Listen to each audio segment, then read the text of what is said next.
ఆంధ్ర రాష్ట్రానికి సొంతం. రెండోది డబుల్ ఇంజిన్ బుల్లెట్ ట్రైన్ సర్కార్. భారతదేశంలో ఏ రాష్ట్రానికి ఈ అవకాశం లేదు, మనకే ఉంది. ఎందుకంటే ప్రధానమంత్రి గారు ఒకపై, గౌరవ ముఖ్యమంత్రి గారు అంటే విజన్ ఉన్న లీడర్షిప్, క్లారిటీ ఉన్న లీడర్షిప్. గౌరవ ముఖ్యమంత్రి గారు ఏమని చెప్తే అర్థమవుతుంది ప్రధానమంత్రి గారు ఏమని చెప్తే గౌరవ ముఖ్యమంత్రి గారికి అర్థమవుతుంది. అంటే సేమ్ వేవ్ లెంత్. ఇది ఎందుకు చెప్తున్నానంటే గూగుల్ వచ్చిందంటే ఈరోజు ఆంధ్ర రాష్ట్రానికి గౌరవ ముఖ్యమంత్రి గారు అనేకసార్లు నిర్మలా సీతారామన్ గారిని, అశ్విని వైష్ణవ్ గారిని, మోడీ గారిని కలిసి దీనివల్ల ఎంత ఇంపాక్ట్ వస్తుందో ఎక్స్ప్లెయిన్ చేశారు కనుక మనం తీసుకురాగలం. ఆస్లర్ మిత్తల్ మనకు వచ్చిందంటే ఒక స్లర్రీ పైప్ లైన్ అండి. ఎన్ఎండిసి నుంచి ఒక స్లర్రీ పైప్ లైన్. మనం గన్నులు ఇవ్వట్లేదు, ఏమి ఇవ్వట్లేదు, స్లర్రీ పైప్ లైన్ పర్మిషన్కి 2 సార్లు ప్రధానమంత్రి గారిని కలిశారు చంద్రబాబు నాయుడు గారు. ఎందుకంటే India's largest steel plant Andhra రాష్ట్రం రా. So second reason double engine bullet train సర్కార్. మూడోది speed of doing business. So ఈ 3 కారణాలకే ఆంధ్ర రాష్ట్రంలో పెట్టుబడులు పెట్టాలని ఏ పారిశ్రామికవేత్తని కలిసినా, ఎంఎస్ఎంఈ ఓనర్ని కలిసినా మేము చెప్తాం జరుగుతుంది. నవంబర్ 14-15 మేము సిఐ పార్ట్నర్షిప్ సమ్మిట్ విశాఖపట్నంలో ఏర్పాటు చేస్తాం జరిగింది. పార్ట్నర్షిప్ సమ్మిట్ అనేది కేవలం పెట్టుబడులకే కాదు, అక్కడ మేము పెద్ద ఎత్తున చర్చలు జరుగుతాయి, కనెక్షన్స్ ఏర్పడతాయి.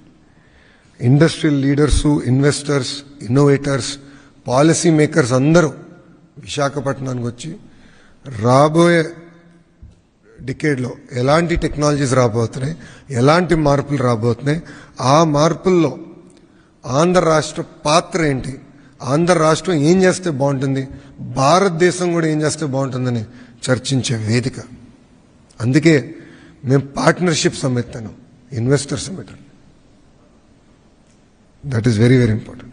ఇక్కడ కూడా మీరు చూస్తే నిర్మలా సీతారామన్ గారు, పీయూష్ గోయల్ గారు, మన మంత్రి రామ్మోహన్ నాయుడు, అదేవిధంగా అశ్విని వైష్ణవ్ గారు, అన్నపూర్ణాదేవి గారు, అనేక మంది ఎంఓఎస్లు కూడా ఈ పార్ట్నర్షిప్ సమ్మిట్కి వస్తూ జరుగుతుంది.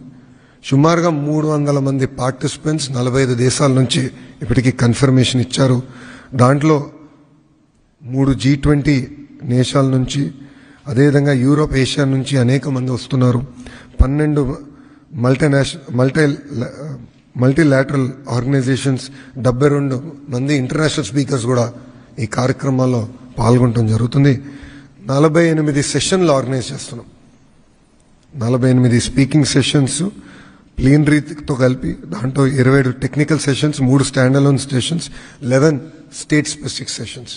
అంటే డేటా సిటీ పైన కానివ్వండి, స్టార్టప్ పైన మేము మాడతాం, ఎంఎస్ఎంఈ పైన శ్రీనివాస్ గారు మాడతాం, ఎనర్జీ పైన గొట్టిపాటి రవి అన్న మాడతాం, అదేవిధంగా కొల్లన్నేమో మైనింగ్ పైన మాడతాం. ఇట్లా సెక్టర్ స్పెసిఫిక్ డిస్కషన్స్ కూడా ఏర్పాటు చేసి ఒక కాంప్రహెన్సివ్ రోడ్ మ్యాప్ ఏర్పాటు చేయాలని లక్ష్యంతో మేము ఉన్నాం. ఇప్పటికీ మాకున్న ఇన్ఫర్మేషన్ వరకు 410 MOUs మేము సైన్ చేయబోతున్నాం. దీంట్లో 9.8 లక్షల కోట్ల పెట్టుబడి, తద్వారా 7.5 లక్షల మంది నిరుద్యోగ యువకులకి ఉద్యోగాలు, ఉపాధి కూడా రాబోతుంది. ఈ ప్రజాప్రభుత్వం లక్ష్యం అభివృద్ధి వికేంద్రీకరణ. క్లస్టర్ బేస్డ్ అప్రోచ్ అనేది మేము గతంలో చేసి చూపించాం, ఇప్పుడు ఇంకా వేగంగా చేస్తున్నాం. అన్ని ప్రాంతాలు సమగ్ర అభివృద్ధి అనేది చాలా చాలా అవసరం. సో అనంతపూర్లో ఆటోమోటివ్ వ్యాలీ, అనంతపూర్ కర్నూలులో రెన్యూబుల్ ఎనర్జీ వ్యాలీ, కడప చిత్తూరులో ఎలక్ట్రానిక్స్ మ్యానుఫ్యాక్చరింగ్ హబ్, కర్నూలులో డ్రోన్ సిటీ, ప్రకాశం జిల్లాలో చిగల కంప్రెస్డ్ బయోగ్యాస్ హబ్, ఇంకో పక్కన నెల్లూరులో ఇప్పటికీ అనేక diversified industries, air conditioning hub. భారతదేశానికే కాదు ప్రపంచానికి ఒక ఎయిర్ కండిషనింగ్ హబ్గా నెల్లూరుని తయారు చేస్తున్నాం. రాజధాని ప్రాంతంగా వచ్చి క్వాంటమ్ కంప్యూటింగ్, ఉభయ గోదావరి జిల్లాలో పెద్ద ఎత్తున ఆక్వా ప్రోత్సహిస్తున్నాం, రిఫైనరీస్ కూడా వస్తున్నాయి, పోర్ట్లెడ్ ఎకానమీ వస్తుంది. ఉత్తరాంధ్రకు వచ్చే pharma, medical devices manufacturing, GCC, data city, ఇవన్నీ కూడా స్టీల్ సిటీ, ఇవన్నీ కూడా రూపొందిస్తున్నాం. ఇక్కడ కేవలం ఒక కంపెనీ తీసుకొస్తాం మా లక్ష్యం కాదు, మొత్తం ఎకో సిస్టమ్ తీసుకొస్తాం.